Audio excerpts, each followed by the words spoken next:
In a small cabin, nestled deep in the woods, David lived alone for many years. He spent most of his days tending to his garden. David's garden was a small, but well-tended plot of land, located behind his cabin. It was bordered by a small stream on one side, and by tall trees on the other sides, providing a sense of seclusion and privacy. The garden was divided into neat rows, with colorful flowers and leafy green plants arranged in a symmetrical pattern. In the center of the garden stood a small statue of a woman, which David had carved himself many years ago. The statue was the goddess Gaia, who symbolized David's connection with nature. Her likeness seemed to watch over the garden, providing a sense of comfort and familiarity to David as he worked in the soil.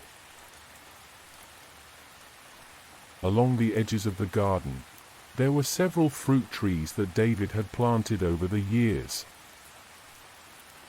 The trees were now mature, and they produced an abundance of fruit each season. There were apple trees, cherry and plum trees, all of which provided David with plenty of fresh fruit to enjoy. In one corner of the garden, there was a small pond, fed by the nearby stream. The pond was teeming with life, with colorful fish and frogs swimming and croaking in the water. David had built a small bridge over the pond, which allowed him to cross over to the other side and tend to the plants that grew there. Despite its small size, David's garden was a peaceful and serene place. The combination of the colorful flowers, the soothing sounds of the stream and the pond, and the sense of order and harmony created by the symmetrical rows of plants, made it a tranquil place to be.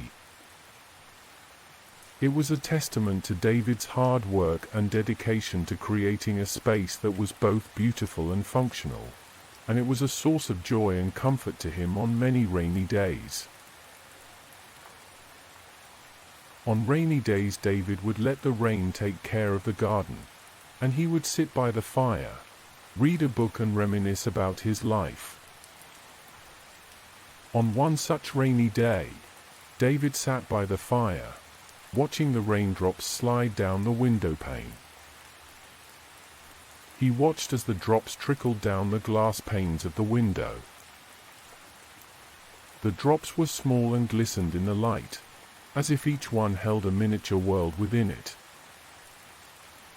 They created a gentle pitter-patter sound on the roof and against the walls, which added to the comforting ambience of the cabin.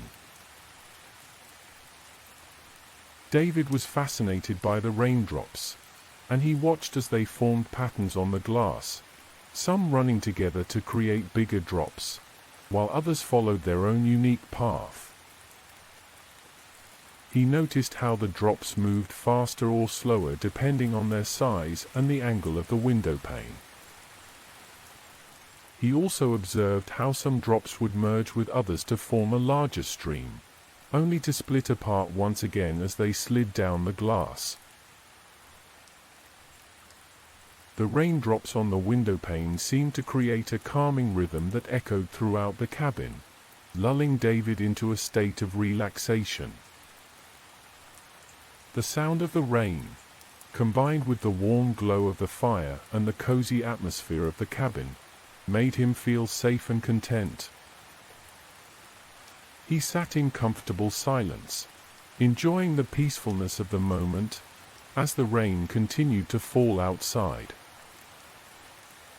In moments like this, David felt a connection with himself, but also with others, with times past and present, and he felt the strong presence of benevolent forces that govern change. He took a sip of hot tea and opened a book. It was a travelogue about the exotic and far-off lands he had always dreamed of visiting. The book contained detailed descriptions of places like the lush jungles of the Amazon, the rolling hills of Tuscany, and the winding alleys of Marrakesh.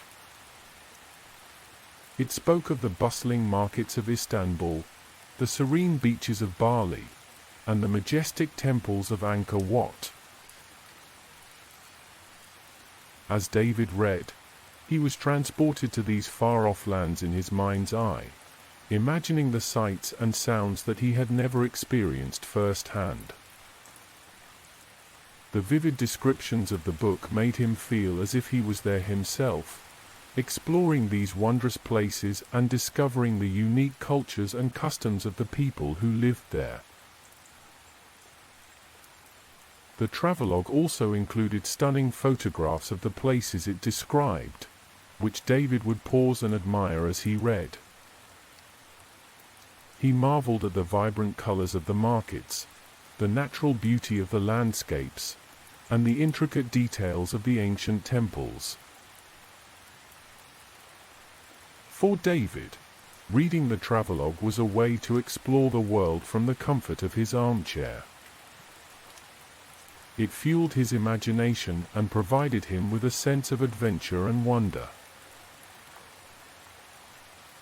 His mind drifted to memories of his youth.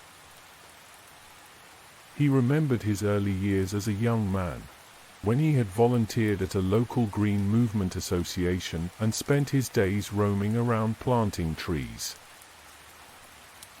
He recalled how he had felt a deep sense of purpose and fulfillment in those days, as he worked alongside other volunteers to restore the local forest. He had loved the feeling of the dirt under his fingernails and the sweat on his brow, as he dug holes in the ground and carefully placed saplings into them. David had felt a deep connection to the earth during those years, as he watched the trees he had planted grow and thrive. He had marveled at the way the small saplings had transformed into towering trees, providing shade and shelter to the local wildlife. Those days had been filled with hard work, but they had also been some of the happiest of David's life. He had formed strong bonds with his fellow volunteers, sharing laughs and stories as they worked together to make a positive impact on the world around them. Even now, as an older man living alone in his cabin, David found solace in the memories of those days. They reminded him of the power of community, and the joy that can come from working towards a common goal. And as he looked out at the rain falling outside, he couldn't help but feel a sense of gratitude for the simple pleasures of life, like the sound of raindrops on a window pane, and the memories of days spent planting trees.